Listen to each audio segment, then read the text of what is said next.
Hello everyone, welcome back to another episode of Apologist Ace Attorney. I'm gonna let you guys off. I'll let you off on a cliffhanger. So now we're gonna figure out what's next, which is we are now having given the chance to name a fourth person in the game in the room during that murder. Now we know of one. We know of three characters right now that were in that room. We know of Apollo. Dang it, when I say Apollo, we know of Phoenix, Shady Smith, who's the mysterious guy we know who died, and Olga Orley, who was in there. And Mr. Payne can't have been in there because he's here right now. The only other person we can actually name right now is Kristoph Gavin, because we know for a fact that he was there with Phoenix. He said he had dinner with him. So let's present him as a character witness. As I expected, your eyes and ears are as sharp as your hair. I was right? Kristoph Gavin, you were the fourth person that night. But of course Mr. Gavin knows the color of the cards. How would he? As you can see, the photo of the crime scene is black and white.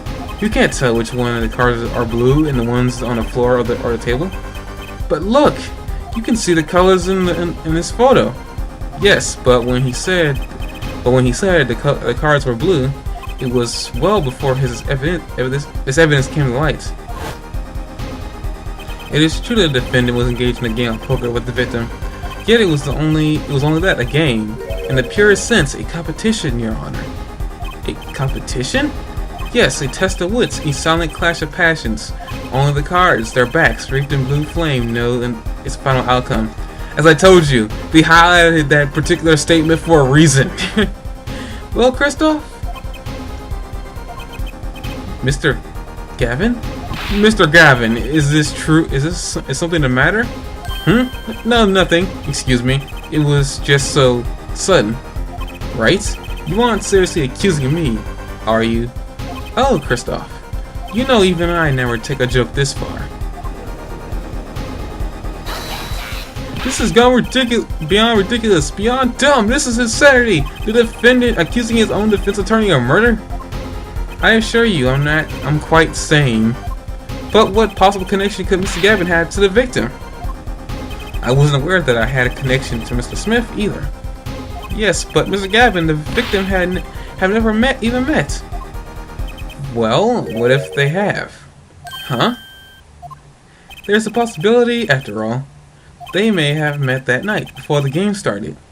What are you suggesting? Is this the truth, Mr. Wright? Is this the truth that Mr. Wright was staying silent about? Well, only one thing to do.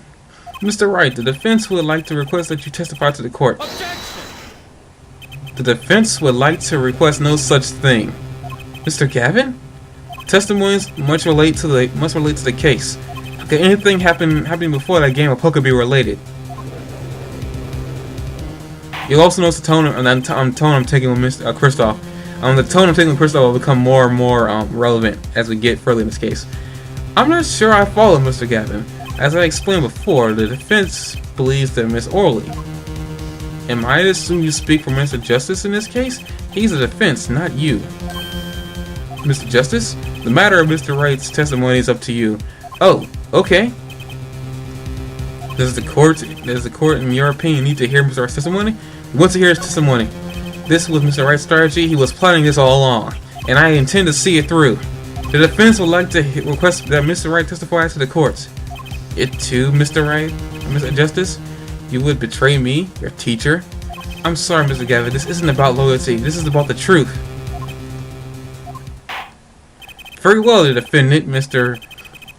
Wright, will take to the stand. This is our final testimony, folks. Our final testimony. That evening, Kristoph and I had dinner. We sat at the table in this photograph. Shady Smith walked in 5 minutes after Kristoph left. When the trap failed, Smith hit the waitress. The girl was knocked out cold, and Smith was uncontrollable. I left to call the police. When I returned, he was dead, blood streaming from the cut on his forehead. That's when I made another phone call to the defense attorney. Actually, no, this isn't the final testimony. What I'm talking about? This is not the final testimony. Forget everything I just said. That's not the final testimony. I'm sorry for misleading you. You were at the Bar's Bowl Club that night of the murder? I dined with him rather frequently. And he talked to the defendant on the phone directly after the murder? Quite against my will, I had become involved in a murder. I thought I might be in need of a lawyer, so I called him. You were planning this all along, weren't you, right? Just because you wanted to drag me into your little murder trial. The only thing I want is the truth, as I did back then and now. I thought my elbow was doing you a favor when we took on your defense. It appears that I was wrong. Now you're starting to see how Kristoph Gavin truly feels about Wright. Very well, the defense may cross-examine the witness. Justice. Sir? He's lying, and you're going to expose him. Understood, sir. Mr. Gavin versus Mr. Wright. This can't end well. Why can't I ever have a normal trial?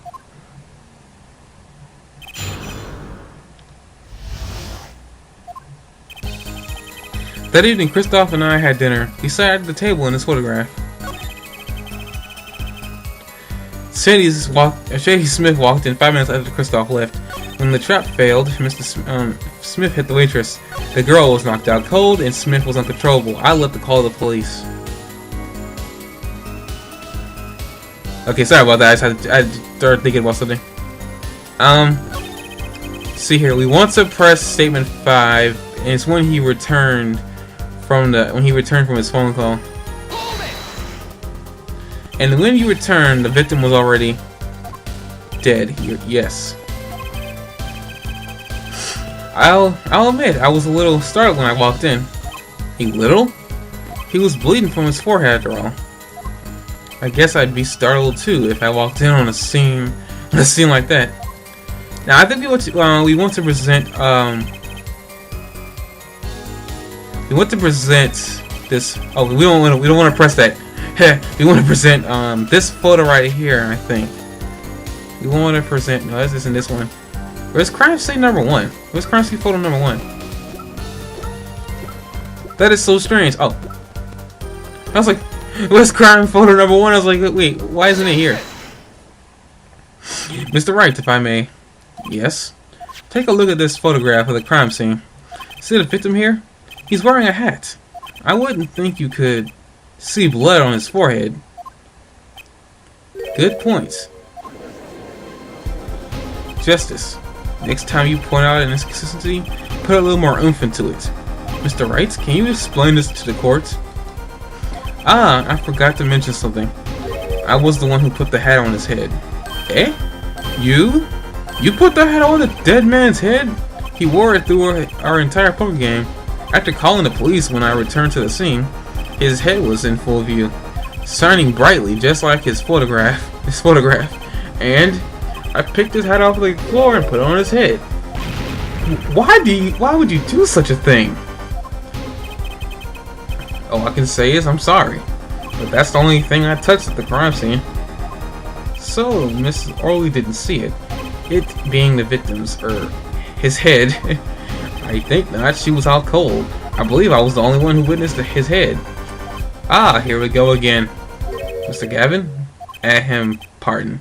It just seems that our client is determined to lie his way through this case. Hey, he's still our client, isn't he? As you see, more and more we get into this case, the more and more the true how Kristoph really feels about Wright is exposed. In any case, please continue with the cross-examination. I'm afraid decisive contradictions call for decisive evidence. Oh, push him harder, Justice. Break him. It's just you and the witness in the ring. Go for the KO.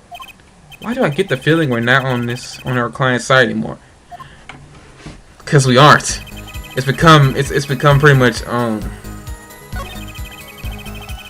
Now we want to press statement 3 because apparently I forgot to press this. About this failed trap. This is the same trap that Miss Olga Orley mentioned. The plan was simple, elegant really. You see, we set up a trap of sorts. I was to plant a card in Mr. Rat's pocket beforehand, and then deal 5 aces during one of the games. When their hands were revealed, Shady Smith would call him out and search Wright. He would then pull out the planted card and the trap would snap shut. You swapped the cards! Just like that, the legend will be dashed to pieces. A lot of people seem to have a hatred for him. Yes, a harmless prank in essence. It was by a quirk of fate that I happened to discover it. A quirk? I I happened to put my hand in my pocket and found a card. The card she planted? Yes, I snuck a peek at it and found it was the 5 of hearts. I had a feeling something might happen, so I disposed of the card before the game. Disposed? Where? There was an empty bottle of grape juice I had been drinking right beside me. I threw the card inside the bottle. An empty bottle of grape juice? The murder weapon.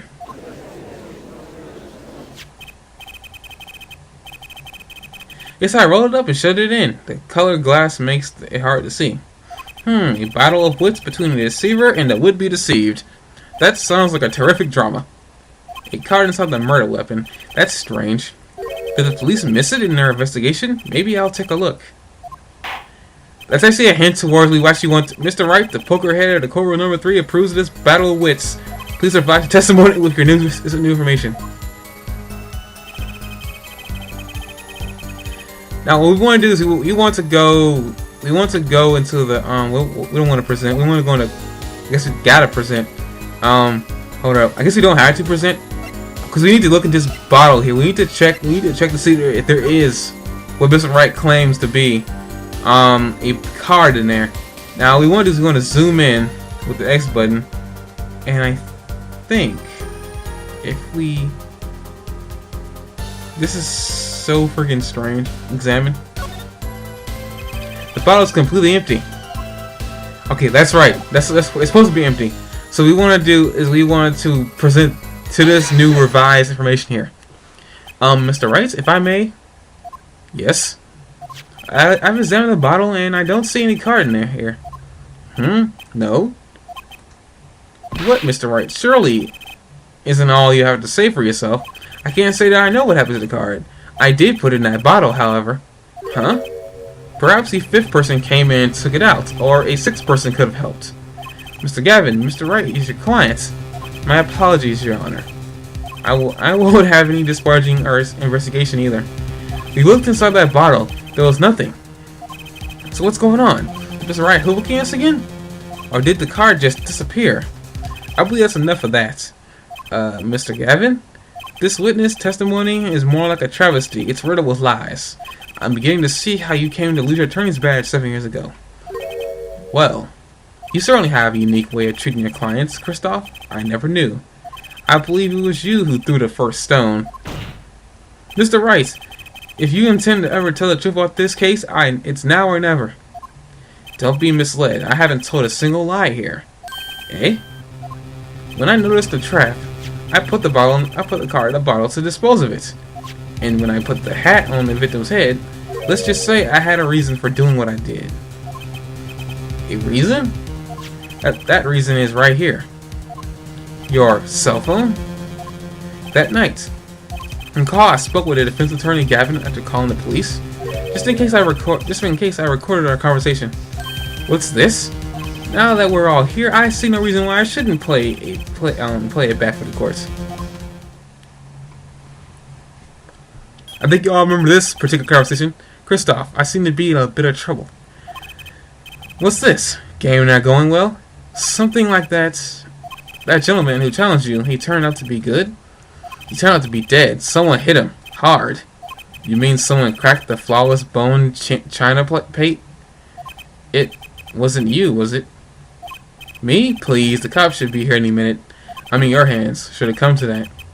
Now, you'll notice the color, what Gavin just said, in green. Bone china plate?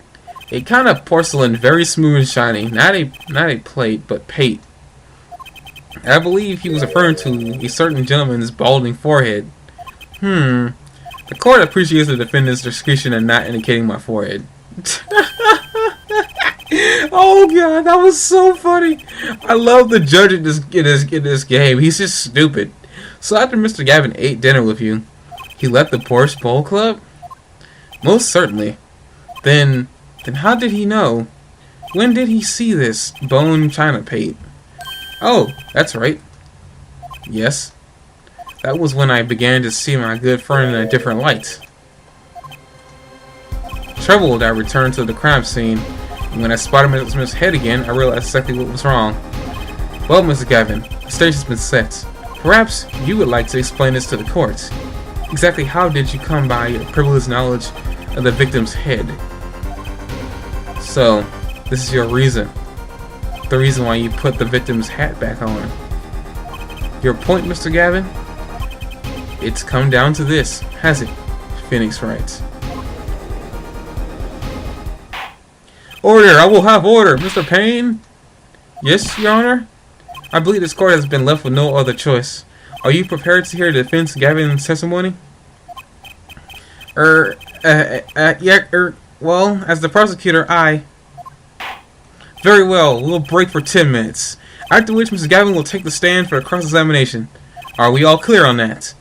Crystal clear, Your Honor. Very well, this will be the final recess for the day. We're coming close to the end of this case, people. Sorry for it's been these short parts, but I wanted to keep cliffhangers on. I like being a douche, people. I like being douches to my subscribers. I love you guys, but I love being douches to you. Mr. Gavin and Mr. Wright are both in the Justice Chamber. Who'd have thought today would turn out like this? May I? Whoa, who is this girl? Huh? What? Hello, sir. Please, pick a card. What's all this about? Is this one okay? Excellent, I have a message for you. The last hand is about to be played. You'll need a trump card to make it. A trump card? The card you have chosen is magical. Use it wisely, and the game is yours. That's all. Hello! An ace. Where did I remember that card from? Mr. Smith's hand has 3 aces, and Mr. Wright's 2. It is 5 aces in all. It is true, I have seen it, the 5th ace. There was cheating, I swear to you. The missing 5th ace. Wait, this blotch of red. Is this blood? I guess we'll be seeing what's going on later on. We'll see in our next part of Phoenix Wright, Ace Attorney. Hope you guys have been enjoying. Wow, did I see Phoenix Wright? Apologies, this is Ace Attorney. Hope you guys have been enjoying the series, and we'll be moving on to part 8. You have your trump card. Now it's up to you to cut the deck and draw the truth. My father's fate is in your hands. I know you can do it. This bloodstained card. This is my trump card for finding the truth. I fell deep into thought as my mind raced to understand what all this meant.